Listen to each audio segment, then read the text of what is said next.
Imagine this.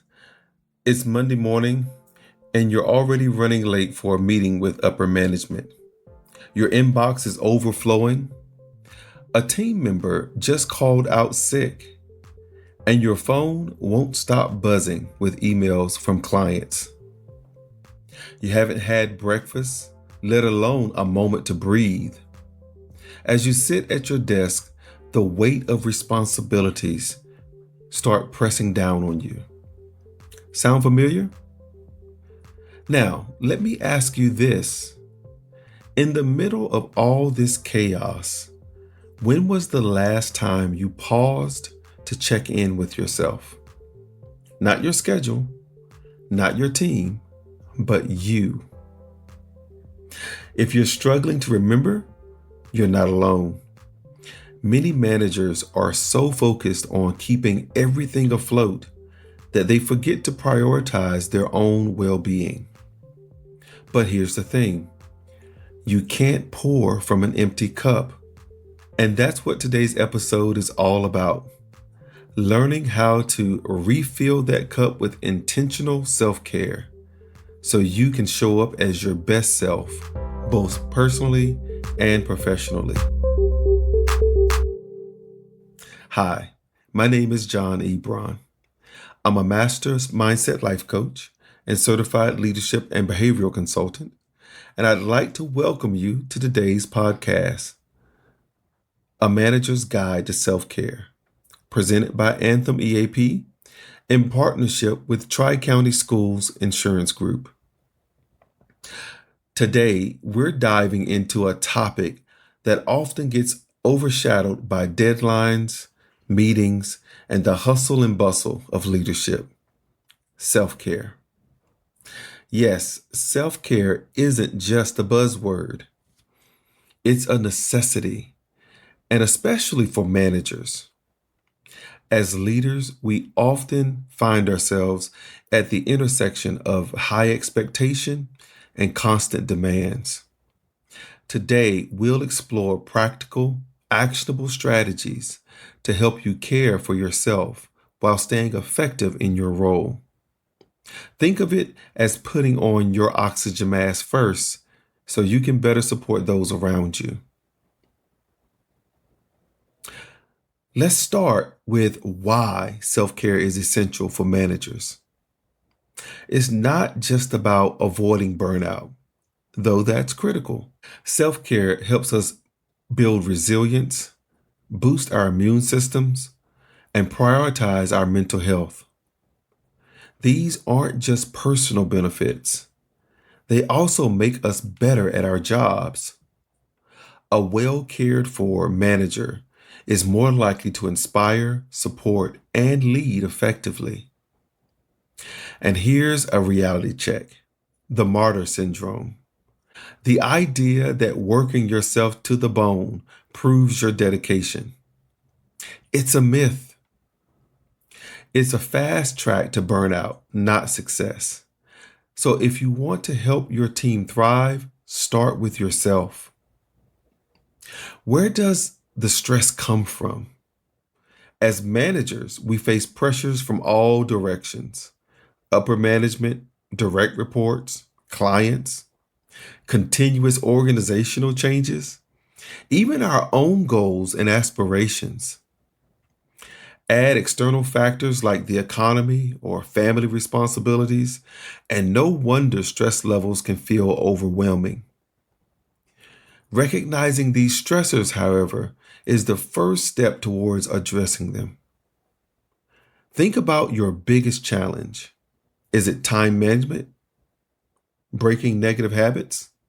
Feeling overwhelmed? Identify the source of your stress.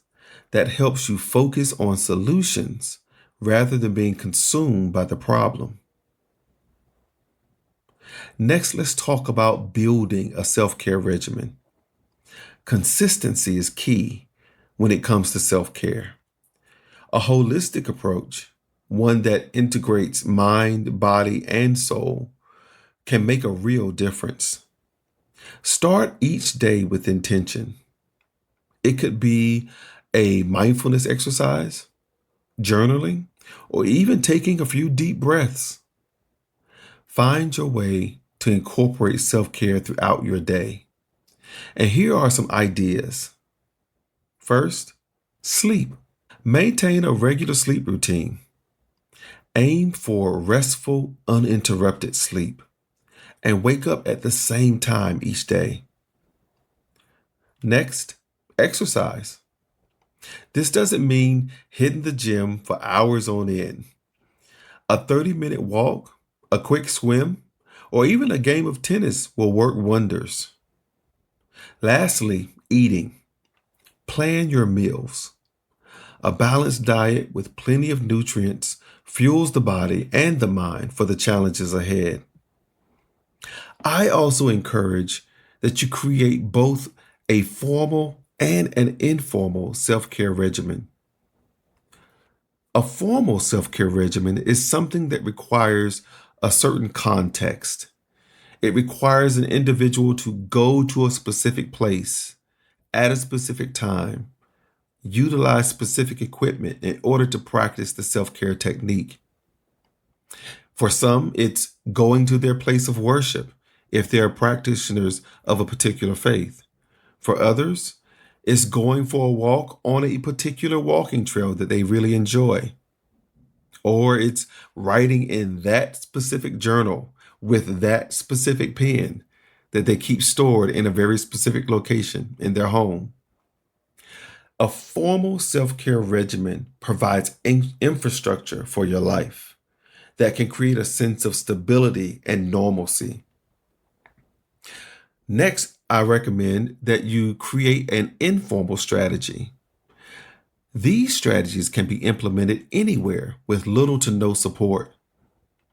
It's the breathing exercise that you can do at your desk just before a big meeting or in your car just before you hop on the freeway. It's the affirmation or the mantra that you can recite out loud or in your mind so as to not disturb the people around you. The key here is to find the strategies that really resonate with you.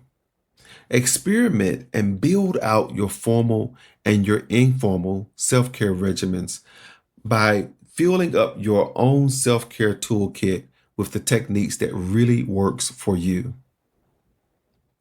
Additionally, experiment with different routines and tools. Apps like Calm, Headspace, or MyFitnessPal can help you stay on track. Self care, it isn't just physical, it is also deeply psychological. So let's take a look at the psychology of self care and mindfulness. As a manager, we often suppress our emotions to keep up appearances of strength and composure. But acknowledging and processing your emotions, both positive and negative, is essential. Loneliness, rejection, and failure are natural, but so are joy, serenity, and happiness. Practicing mindfulness can help you stay grounded. The power of silence, guided meditation, or even a favorite piece of music can bring a calm to chaos and to chaotic days. And don't underestimate the value of humor and spending time outdoors. These are just a few practices that can have a big impact on your mental health and well-being. Now, now that we've discussed some strategies, it's time to take action. Let's take a look at creating an action plan with all that we've learned so far. Ask yourself, what are you willing to try? Maybe it's starting with a 5-minute morning meditation or a daily walk. Again, the key here is to experiment. Experiment, fail, and try again until you find what really works for you. Here are some quick tips. First, use resources like Happify or Strava to keep track of your process.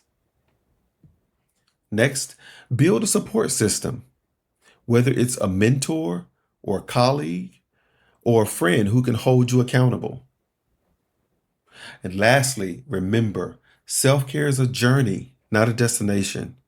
So celebrate small wins and keep adjusting your approach. And to wrap up, let's revisit why self-care is non-negotiable for managers. It's really about building resilience to lead effectively, nurturing your own well-being, and setting a positive example for your team. So as you go about your week, I challenge you to take one small step towards better self-care. Whether it's prioritizing your sleep, incorporating mindfulness, or simply taking a moment to breathe, every little bit helps. Thank you for listening to today's podcast, A Manager's Guide to Self-Care, presented by Anthem EAP in partnership with Tri-County School Insurance Group. If today's episode resonated with you, I encourage you to share it with someone that might find it helpful. And remember, you can always reach your EAP by calling 800-999-7222 or by visiting anthemeap.com/TCSIG. So until next time, remember, self-care is the best care. Stay strong, stay mindful, and keep living an empowered life.